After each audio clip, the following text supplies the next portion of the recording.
సర్వశక్తుడైన యేసుక్రీస్తు ప్రశస్త నామంలో మీకు అందరికీ శుభాభివందనాలు తెలియపరుస్తున్నాను. ఢిల్లీ రెడ్ ఫోర్ట్ కార్ బ్లాస్ట్ని ఏ విధంగా చూడాలి? నిన్నటి దినం అనగా నవంబర్ 10వ తారీఖు సాయంకాలం 6:50 రెడ్ ఫోర్ట్కి దగ్గరలో ఉన్నటువంటి అంటే ఎక్కడైతే ప్రధానమైనటువంటి ప్రాంతంగా భారతదేశంలో పేరు తెచ్చుకుందో ప్రతి సంవత్సరం కూడా మన ప్రధానమంత్రి అక్కడి నుంచే ఒక స్పీచ్ ఇస్తారు. అంత మాత్రమే కాదు, ఇండియాకి చాలా ప్రెస్టీజియస్ ప్లేస్. ఆ ప్రాంతం దగ్గరలో ఉంటుండే ఒక మెట్రో స్టేషన్ దగ్గర బ్లాస్ట్ జరిగింది. మెట్రో స్టేషన్ నెంబర్ 1 దగ్గర చాలా ప్రధానమైనటువంటి ప్రాంతం. అది చాలా రద్దీగా ఉండే ప్రాంతం, చాలా ఇరుగ్గుండేటువంటి ప్రాంతం. దానికి ఎదురుగానే చాందినీ చౌక్ అనేటువంటి ఒక ప్రాముఖ్యమైనటువంటి ప్రాంతం కూడా ఉంది. అక్కడ I-20 అనేటువంటి కారులో ఉన్నటువంటి ఎక్స్ప్లోసివ్ బ్లాస్ట్ అయినట్లుగా మనం చూస్తున్నాం. సో భారతదేశం అంతా ఒక్కసారి కంగుతున్నది. ఇప్పుడు ప్రధాన నగరాలైనటువంటి ఢిల్లీ, కల్కటా, చెన్నై, బెంగళూరు, ఈవెన్ హైదరాబాద్ ఇంకా చాలా ప్రాంతాల్లో రెడ్ అలర్ట్ ప్రకటించారు. ప్రతి ఎయిర్పోర్ట్ని తనిఖీలు చేస్తున్నారు, రైల్వే స్టేషన్ తనిఖీలు చేస్తున్నారు, బస్ కాంప్లెక్స్ని తనిఖీలు చేస్తున్నారు, ఈవెన్ బస్సులన్నీ కూడా తనిఖీ చేస్తున్నారు. ఇంత కలవరము, ఆందోళన భారతదేశ వ్యాప్తంగా చోటు చేసుకుంది. ఒక టెర్రర్, ఒక భయం అందరిలో కూడా కలుగుతూ ఉంది. ఈ యొక్క బ్లాస్ట్లో సుమారుగా 13 మంది చనిపోయినట్లుగా, సుమారు 20 మందికి పైగా గాయాలు పాలైనట్లుగా చెబుతూ ఉన్నారు. సుమారుగా ఆ బ్లాస్ట్ జరిగిన తర్వాత సుమారుగా ఒక 40 నిమిషాల వరకు అక్కడున్న ప్రాంతాలు ఫైర్ అయినట్లుగా, సుమారు 7:29 వరకు మంటలు ఆపలేదట. చాలామంది అక్కడ సజీవంగానే మరణించారు. అక్కడ షాపులు కావచ్చు, వెహికల్స్ కావచ్చు, వాటి యొక్క అద్దాలు కావచ్చు, అవన్నీ కూడా పగిలిపోయినాయి. అవన్నీ కూడా బ్లాస్ట్ అయినట్లుగా మనం చూస్తూ ఉన్నాం. ఎక్కడైతే బాంబ్ బ్లాస్ట్ జరిగిందో అక్కడికి సుమారుగా 2 కిలోమీటర్ల దూరంలోనే ఢిల్లీ రైల్వే స్టేషన్ ఉంది. చాలా ప్రముఖమైన ప్రాంతం అండి. ఈ విషయాన్ని గురించి ఆలోచన చేస్తున్నప్పుడు ఎవరో కరెక్ట్గా ప్లాన్ చేసినట్లుగా ఎక్కువ మంది మరణించాలి, భయంకరమైన టెర్రర్ సృష్టించాలి అనే టైము, ఆ తర్వాత ప్లేస్ను కూడా బాగా వారు గమనించి ఈ యొక్క అటాక్ని చేశారని చాలామంది ఎక్స్పర్ట్స్ మాట్లాడుతున్నారు. మన జాగ్రత్తగా ఆలోచన చేసినట్లయితే హ్యుండాయ్ I-20 కార్ మెల్లగా అది పాస్ అవుతూ ఒక రెడ్ సిగ్నల్కి వచ్చిన తర్వాత అక్కడ బ్లాస్ట్ అయినట్లుగా మనం చూస్తూ ఉన్నాం. ఆ బ్లాస్ట్ సౌండ్కి సుమారుగా ప్రక్కన షాపుల విండోలన్నీ కూడా పగిలిపోయినాయి. సుమారుగా 1 కిలోమీటర్ల దూరం ఉన్నటువంటి కార్ అద్దాలు కూడా పగిలిపోయినట్లుగా విశ్లేషకులు తెలియజేస్తూ ఉన్నారు. దీన్ని సింపుల్ యాక్సిడెంట్గా తీసుకోవట్లేదు, కానీ ఈ యాక్సిడెంట్ని IEDగా చెప్తా ఉన్నారు. IED అంటే అర్థం ఏంటంటే ఇంప్రొవైజ్డ్ ఎక్స్ప్లోసివ్ డివైసెస్. దీనిలో ఇంప్రొవైజ్డ్ ఎక్స్ప్లోసివ్ డివైస్ ఉన్నాయి అంటే పేలుడు పదార్థాలు ఈ కారులో ఉన్నట్లుగా చాలామంది ఇప్పటికీ ఎక్స్పర్ట్స్ మాట్లాడుతున్నారు. ఇది టెర్రరిస్టులు చేసినటువంటి పనే, ఇది న్యాచురల్గా జరిగినటువంటిది కాదు, లేకపోతే కారు బ్లాస్ట్ అవడం ద్వారా వచ్చినటువంటి ఈ యొక్క బ్లాస్ట్ కాదనేటువంటి విషయాన్ని ఇప్పటికే చాలామంది చెప్తున్నారు. ఈ కార్ ఎవరికి సంబంధించిందని ఆలోచన చేస్తే ఈ కార్ సల్మాన్ అనేటువంటి వ్యక్తికి సంబంధించింది అని చెబుతున్నారు. ఈ సల్మాన్ అనే వ్యక్తి ఢిల్లీలో ఉన్నటువంటి దేవేంద్ర అనే వ్యక్తికి అమ్మాడని, ఆ తర్వాత ఇంకా చాలా కాన్స్పిరెన్సీ థియరీలు కూడా వస్తున్నాయి. ఈ యొక్క సల్మాన్ అనే వ్యక్తి జమ్మూ కాశ్మీర్ ఉన్నటువంటి పల్వామా అనేటువంటి వ్యక్తికి సంబంధించిన వాడని, లేకపోతే ఆ వ్యక్తితో రెగ్యులర్గా టచ్లో ఉన్నాడని చాలామంది చెప్తా ఉన్నారు. చూడండి, జమ్మూ కాశ్మీర్లో ఉన్నటువంటి వ్యక్తులు వాస్తవానికి చాలామంది ఆ టెర్రరిస్టిక్ భావజాలు ఉన్నటువంటి వారు పరోక్షంగా ప్రత్యక్షంగా కూడా అటాక్స్లో పాల్గొనేటువంటి వారు. ఇవన్నీ చూస్తూ ఉన్నప్పుడు ఇది ఒకవేళ టెర్రరిస్ట్ యాక్టివిటీనేమో, టెర్రరిస్ట్ బ్లాస్ట్ అని చాలామంది అభిప్రాయపడుతున్నారు. ఇంకా అయితే ఫైనలైజ్ చేయబడలేదు, కానీ ఈ టెర్రరిస్ట్ అటాక్ కావచ్చేమో అని ఇంటెలిజెన్స్ వర్గాలు చెబుతూ ఉన్నాయి. ఇంకో ప్రాముఖ్యమైన విషయం ఏంటంటే దీన్ని ఎందుకు టెర్రరిస్ట్ అటాక్ అంటున్నారంటే దానికి దగ్గరలో ఒక హాస్పిటల్ ఉంది. హాస్పిటల్లో 350 kgs ఎక్స్ప్లోజివ్ మెటీరియల్ని పోలీసు వారు, ఇంటెలిజెన్స్ వ్యవస్థ వారు పట్టుకోవడం జరిగిందండి.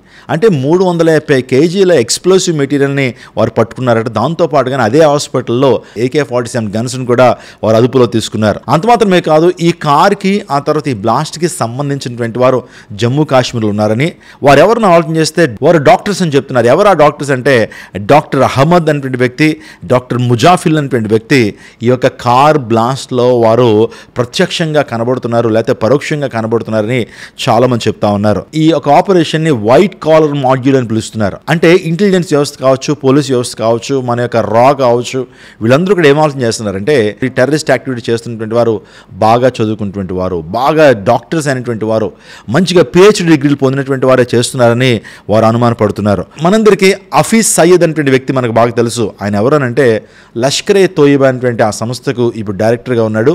అతను రీసెంట్గా కొన్ని స్టేట్మెంట్స్ చేశాడు, కొన్ని నివేదికలు ఇచ్చాడు. మేము ఖచ్చితంగా పగ తీర్చుకుంటాం, ఆపరేషన్ సింధూర్కి ఆ తర్వాత భారతదేశానికి ఆన్సర్ ఇవ్వడానికి మేము సిద్ధంగా ఉన్నాం, మేము బంగ్లాదేశ్ నుంచి భారతదేశాన్ని అటాక్ చేయబోతున్నామని ఆ వ్యక్తి చెప్పడం ఈ అటాక్కి సంబంధం ఉన్నట్లుగా చాలామంది అభిప్రాయపడుతున్నారు. ఇంకొక ప్రాముఖ్యమైన అంశం ఏంటంటే ఎప్పుడైతే బ్లాస్ట్ జరిగిందో మనకు ప్రభుత్వము ఎక్కడైతే ఈ యొక్క బ్లాస్టింగ్ మెటీరియల్స్ ఉందో లేకపోతే ఎక్స్ప్లోసివ్ మెటీరియల్స్ ఉందో దాన్ని ఫైండ్ అవుట్ చేయడం మొదలుపెట్టారు. ఈ టైంలో ఇంటెలిజెన్స్ వ్యవస్థ చాలా స్పీడ్గా పనిచేస్తారు. ఎక్కడైనా బ్లాస్టింగ్ మెటీరియల్ ఉందేమో అని చెప్పి చాలా వేగంగా వారు పరిశోధన చేసినప్పుడు హర్యానా ఫరీదాబాద్ అనే ప్రాంతంలో 2900 కేజీల ఈ ఎక్స్ప్లోసివ్ మెటీరియల్ వారికి దొరికింది. ఆల్మోస్ట్ 3 టన్స్ ఎక్స్ప్లోసివ్ మెటీరియల్ని వారు స్వాధీనపరచుకోవడం జరిగింది. చాలామంది ఎక్స్పర్ట్స్ చెప్తున్నటువంటి మాట ఏంటంటే ఈ అటాక్కి ఖచ్చితంగా లష్కరే తోయిబా, జైష్ ఈ మొహమ్మద్ యొక్క హస్తం ఉంటుంది. ఇండైరెక్ట్గా వారు ఈ కార్యాలు చేస్తున్నారని మాట్లాడుతూ ఉన్నారు. ఇప్పటికైతే ఏ విధమైనటువంటి సమాచారం లేదు. వారు కూడా ఎక్కడా కూడా అనౌన్స్ చేయలేదు మేము ఈ యొక్క దాడి చేస్తామని చెప్పి. వారు ఎక్కడా కూడా కన్ఫెస్ చేయలేదు, ఎక్కడా కూడా వారు ప్రొజెక్ట్ అవ్వలేదు. మనం ఒక విషయాన్ని గమనించాలి. టెర్రరిజంలో ఒక ప్రత్యేకమైన వింగ్ ఉంటుందండి. దాన్ని ఏమని పిలుస్తారంటే లోన్ వూల్ఫ్ అటాక్ అంటారు. లోన్ వూల్ఫ్ అటాక్ అంటే ఏంటి అని ఆలోచన చేస్తే లోన్ వూల్ఫ్ అటాక్ అని ఎప్పుడు పిలుస్తారు, ఎందుకు పిలుస్తారంటే వాస్తవానికి ఈ లోన్ వూల్ఫ్ అటాక్లో వాస్తవానికి ప్రత్యక్షంగా ఏ ఒక్కరు కూడా అటాక్లో పాల్గొవరు. లష్కరే తోయిబా కావచ్చు, జైష్ ఈ మొహమ్మద్ కావచ్చు, లేకపోతే మిడిల్ ఈస్ట్లో కూడా చాలా ఉగ్రవాద సంస్థలు ఉన్నాయి.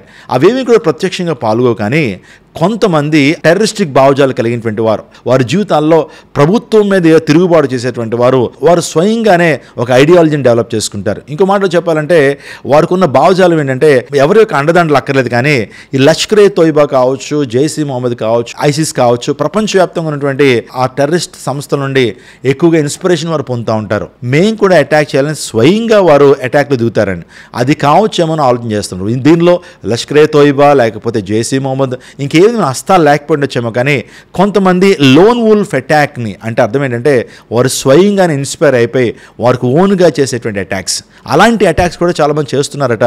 చాలామంది వారి ఉద్దేశం ఏంటంటే భారతదేశంలో ముస్లిమ్స్ని గవర్నమెంట్ అణిచివేస్తుంది, ప్రొటెక్షన్ లేదు, హ్యూమన్ రైట్స్ లేవని వారిని ఇండాక్ట్రినేట్ చేయబట్టడం ద్వారా లేకపోతే వారిలో చెడు బీజాలు నాటడం ద్వారా ఇలా లోన్ వూల్ఫ్ అటాక్ని అమలుపరిచేటువంటి వారు చాలామంది ఉంటారని ఎక్స్పర్ట్స్ మాట్లాడుతున్నారు. చూడండి, వారికి వారు ఇన్స్పైర్ అయిపోతారట. వాస్తవానికి వీరు ప్రధానమైనటువంటి టెర్రరిస్ట్ గ్రూప్స్తో ఏం సంబంధం లేదు, ఎక్కడా కూడా వీరు దొరకరు. ఎందుకంటే వీరు ఎవరితోనూ మాట్లాడరు, కమ్యూనికేషన్ ఏం జరపరు. వారికి ఓన్గానే ఆ యొక్క బ్లాస్టింగ్ మెటీరియల్స్ని సంపాదించుకోవడం, పలు చోట్ల వారు అటాక్స్ చేయడం చేస్తుంటారట. అందుని బట్టి దీన్నే లోన్ వూల్ఫ్ అటాక్ అని పిలుస్తూ ఉన్నారు. మేబీ ఇది లోన్ వూల్ఫ్ అటాక్ కావచ్చేమో అని చాలామంది అభిప్రాయపడుతున్నారు. కానీ 2-3 రోజుల్లో కొన్ని దినాలు గడిచేటప్పటికి ఎవరు చేశారో ఇంటెలిజెన్స్ వ్యవస్థ ఖచ్చితంగా చెబుతుంది. కానీ వీటన్నిటిని మనం చూస్తూ ఉన్నప్పుడు తరచుగా టెర్రరిస్టిక్ యాక్టివిటీస్ గురించి మనం వింటున్నాం, తరచుగా ప్రకృతి వైపరీత్యాలు చూస్తున్నాం, భూకంపాలు మనం చూస్తున్నాం, కరువులు చూస్తున్నాం, ప్రేమ చల్లారిపోవడం మనం చూస్తున్నాం, ఇంకా భయంకరమైన యాక్సిడెంట్లు మనం చూస్తున్నాం, అనేక మంది మృత్యువాత పడుతూ ఉన్నారు, జ్ఞానం అధికమవుతూ ఉంది. ఇంకా చెప్పాలంటే ఇవన్నీ కూడా మనం ఆలోచన చేస్తున్నప్పుడు దేవుని వాక్యం ఏం చెప్తుంది, ఒక క్రిస్టియన్ ఏ విధంగా దీన్ని స్పందించాలి, ఒక క్రైస్తవుడు దీని గురించి ఏ విధంగా ఆలోచన చేయాలి అని ఆలోచన చేస్తే యేసుక్రీస్తు ప్రభువారు ఆయన 2వ రాకడ సూచన గురించి చెప్తూ మత్తయి సువార్త 24వ అధ్యాయము, లూకాసు సువార్త 21వ అధ్యాయము, ఇంకా ప్రకటనలో ఉన్నటువంటి విషయాలను ఆలోచన చేస్తున్నప్పుడు అంత్య దినాల్లో వైలెన్స్ అధికమవుతూ ఉంటుంది, బలాత్కారం ఎక్కువ అవుతూ ఉంటుంది, యుద్ధాల గురించి, యుద్ధ సమాచారాల గురించి మీరు వింటారు. అయినా సరే అంతం త్వరగా రాదు, ఇవి వేదనలకు ప్రారంభమని యేసుక్రీస్తు ప్రభువారు మాట్లాడుతూ వచ్చారు. అంటే మీరు ఆలోచన చేయండి, మునుపటి దినాలకి ఇప్పటి దినాలకి చాలా వ్యత్యాసం వచ్చేసింది. చాలా భయంకరమైన బలాత్కారం పెరుగుతూ ఉంది, యుద్ధాలు పెరుగుతున్నాయి, కరువులు పెరుగుతున్నాయి, భూకంపాలు పెరుగుతున్నాయి, ప్రజల్లో ప్రేమ చల్లారిపోతుంది. ఇంకా చెప్పాలంటే ఆకాశ శక్తులు కదిలించబడుతున్నాయి, విశ్వంలో చాలా మార్పులు జరుగుతున్నాయి, వాతావరణంలో మార్పులు జరుగుతూ ఉన్నాయి, న్యాచురల్ కెలామిటీస్, ప్రకృతి వైపరీత్యాలు, అవి సునామీలు కావచ్చు, తుఫాన్లు కావచ్చు, భూకంపాలు కావచ్చు, టార్నడోస్ కావచ్చు, ఇంకా చాలా భయంకరమైన లాలెస్నెస్ పెరిగిపోతూ ఉంది. వీటన్నిటికీ కూడా ఇవన్నీ కూడా వేదనలకు ప్రారంభమని దేవుని లేఖనాలు స్పష్టంగా తెలియజేస్తున్నాయి. వైలెన్స్ అండ్ ఫియర్ అంటే బలాత్కారము, ప్రజలందరూ కూడా ఒక టార్మైల్లో జీవిస్తారు, అంటే ఫియర్ అనేది పెరుగుతుందని. ఆ తర్వాత మోరల్ డిక్లైన్ అంటే నీతి, న్యాయము, ధర్మము తగ్గిపోతాయని, మౌలిక ధర్మాలు, మోరల్ లాస్ అనేవి రోజు రోజుకి దిగజారిపోతాయని. పెర్సిక్యూషన్ అండ్ హేట్రెడ్ అంటే మీరు ఆలోచన చేయండి, పెర్సిక్యూషన్ క్రైస్తవుని హింసించడం, ఆ తర్వాత ద్వేషించుకోవడం, ప్రపంచవ్యాప్తంగా క్రైస్తవుని అనేక మందిని చంపేస్తున్నారు, హతసాక్షులుగా మార్చబడుతున్నారు. మీరు ఆఫ్రికన్ దేశాలు చూస్తే కనుక అనేక మంది క్రైస్తవులను చంపేస్తారు. సోమాలియా కావచ్చు, ఉగాండా కావచ్చు, అనేక మంది మతపరమైనటువంటి పరిస్థితుల్లో అనేక మంది క్రైస్తవులను చంపేస్తున్నారు. అంత్యదినాల్లో ఈ హేట్రెడ్ పెరుగుతుంది, హతసాక్షులుగా అనేక మంది మారుతూ ఉంటారు, క్రీస్తుని నమ్ముకున్నటువంటి వారిని ద్వేషిస్తారు, వారిని శ్రమల పాలు చేసి చంపేదరని దేవుని లేఖనం సెలవిస్తుంది. ఇవన్నీ జరుగుతున్నాయండి. ఇంకా చెప్పాలంటే మనం యేసు ప్రభు రాకడ దినాల్లో ఉన్నామని ఇట్టే అర్థమవుతుంది. భారతదేశంలో మాత్రమే కాదు, ప్రపంచవ్యాప్తంగా టెర్రరిస్టులు దాడులు చేయబడుతున్నాయి. ఇంకా 4 చెప్పాలంటే ప్రభు వారు చెప్పారు, అంత్య దినాల్లో అబద్ధ బోధకులు, తప్పుడు బోధకులు, గొర్రెతోలు కప్పుకున్న తోడల మీద వస్తారు. దాని గురించి మాట్లాడుతూ ఫాల్స్ ప్రాఫిట్స్ అండ్ కన్ఫ్యూజన్, ప్రపంచవ్యాప్తంగా కన్ఫ్యూజన్ అనే బయలుదేరుతుంది. మీరు ఈ రోజున చూస్తున్నారు కన్ఫ్యూజన్ ఎంత బయలుదేరిందండి. క్రైస్తవ శాఖల్లోనే క్రైస్తవ ప్రబోధకులుగా ఉన్నటువంటి వారే యేసుక్రీస్తు ప్రభు దైవత్వం గురించి ప్రశ్నలు వేస్తున్నారు. యేసు ప్రభువులో దైవత్వం లేదు, ఆయన కుమారుడు మాత్రమే, పరలోక రాజులో పుట్టినటువంటి ఒక దేవదూత మాత్రమే అని మాట్లాడుతున్నారే. ఇప్పుడు వరకు యేసుక్రీస్తు ప్రభు దైవత్వం గురించి మాట్లాడినటువంటి వారు సంఘాల్లో కన్ఫ్యూజన్ తీసుకొస్తున్నారు. నేను చెప్పిన ఈ 4 అంశాలు యేసు ప్రభు రాకడ గుర్తుగా. మరొకసారి చెప్తున్నాను, violence and fear, moral decline, persecution and hatred, falls profits and confusion, ఇవి యేసు ప్రభు రాకడికి సూచనలుగా ఉన్నాయి. వారు ఇంకా చాలా అటాక్స్ చేయడానికి సిద్ధమయ్యారట. ఒక బ్యాచ్ భారతదేశం దిగి వచ్చిందని వారు నీల్ ట్యాంకుల్లో కూడా విషపూరితమైన పదార్థాలు కలపాలని, అనేక మంది ఆ విధంగా చంపాలని ప్లాన్ చేస్తున్నారు, మనకు వినపడుతున్నాయి. ఆ తర్వాత ఇంకా చెప్పాలంటే ఆహారంలో విషపూరితమైన పదార్థాలు పెట్టాలని, ఆ తర్వాత ఎక్కడైతే టెంపుల్స్లోనూ చర్చెస్లోనూ ఇంకా చెప్పాలంటే గురుద్వారాల్లో వారు పెట్టే ఆహారంలో విష పదార్థాలు పెట్టి చాలామందిని చంపాలని ఎన్నో కాన్స్పిరెన్సీలు మనకు వినపడుతున్నాయి. ఒక మాట నేను చెప్పినామండి, మహమ్మదీల్లో చాలామంది మంచివారండి. సుమారుగా చాలామంది మహమ్మదీలు మన స్నేహితులు, మన తోబుట్టువులు చాలామంది ఉన్నారు. వారందరినీ మనం అనడానికి వీల్లేదు, కానీ వారందరినీ కూడా టెర్రరిస్టులుగా చూడడానికి లేదు. కానీ ఆ మతాన్ని అడ్డు పెట్టుకుని చాలామంది టెర్రరిస్టులు ముందుకు వస్తున్నారు. భయంకరమైనటువంటి బేజాలని వారు ముస్లిమ్స్ యొక్క మైండ్స్లో నాటుతూ ఉన్నారు. చాలామంది లష్కరే తోయిబా కావచ్చు, దేశీ మొహమ్మద్ కావచ్చు, ఇటువంటి సంస్థలు ఏం చెప్తున్నారంటే చాలామంది మహమ్మదీలకి, చాలామంది ముస్లిం సహోదరులకి భారతదేశంలో మీకు రక్షణ లేదు, భారతదేశంలో లా అండ్ ఆర్డర్ మీ పట్ల నెరవేర్చబడదు, ప్రభుత్వం పార్షియాలిటీ చూపిస్తారు, మీకు ప్రొటెక్షన్ లేదు, హ్యూమన్ రైట్స్ అనేవి మీ జీవితాల్లో పనిచేయట్లేదని చెప్పి వారు ఇండాక్ట్రినేట్ చేస్తున్నారు. వారు విషభూజాలని నాడుతూ ఉన్నారు. తద్వారా అనేక మంది, చాలామంది ఈ యొక్క లోన్ వూల్ఫ్ అటాక్స్ కూడా చేసేటువంటి వారు బయలుదేరుతున్నారు. ఒక విషయాన్ని నేను చెప్పనండి, ఇవన్నీ కూడా యేసు ప్రభు రాకడికి సూచన అనే విషయాన్ని మరొకసారి మీకు చెప్తున్నాను. ఎన్నో విషయాలు మీతో మాట్లాడుతున్నాను, జియో పాలిటిక్స్ గురించి మీతో మాట్లాడుతున్నాను. ఆ తర్వాత పాలిస్తానాకి, ఆ తర్వాత ఇజ్రాయెల్కి, గాజాకి మధ్య జరుగుతున్న యుద్ధము, ఇరాన్ మధ్య జరుగుతున్న యుద్ధం, ఆ తర్వాత సౌదీ అరేబియాకి, ఖతార్కి, ఇంకా చెప్పాలంటే పాకిస్తాన్, ఇవన్నీ కూడా జియో పాలిటిక్స్ గురించి ఆలోచన చేస్తున్నప్పుడు ఇవన్నీ కూడా యేసు ప్రభు రాకడ గుర్తులకు సూచనగా ఉన్నాయి. ఇవన్నీ కూడా అంత్య దినాలకి సూచనగా ఉన్నాయి. అందులో ఈ అటాక్స్, లేకపోతే ఈ యొక్క టెర్రరిస్ట్ అటాక్స్ కావచ్చు, భారతదేశంలో కావచ్చు, పాకిస్తాన్లో కావచ్చు, అమెరికాలో కావచ్చు, అనేక ప్రాంతాల్లో ఈ యొక్క అటాక్స్ ద్వారా మనం తెలుసుకోవాల్సింది అంటే మనం అలర్ట్ అవ్వాలి. మన యొక్క భక్తి జీవితాన్ని ఏ విధంగా కాపాడుకోవాలంటే వాచ్ అండ్ ప్రే. మనం ఖచ్చితంగా ప్రార్థన చేయాలి, దేశ క్షేమం కొరకు ప్రార్థన చేయాలి. ఆ తర్వాత లివ్ జస్ట్లీ అండ్ కంపాషనేట్లీ. ఎప్పుడైతే ఎండ్ టైమ్స్లో ఇటువంటి మనం చూస్తూ ఉన్నప్పుడు మనం కనికర హృదయాలుగా, తోటి వారికి సహాయం చేసేటువంటి వ్యక్తులుగా ఉండాలి. దేశం కోసం మనం ప్రార్థన చేయాలి. మనం ఎవరికైనా సహాయం చేయగలిగితే సహాయం చేయడం ఉత్తమం. ఆ తర్వాత share the gospel of piece.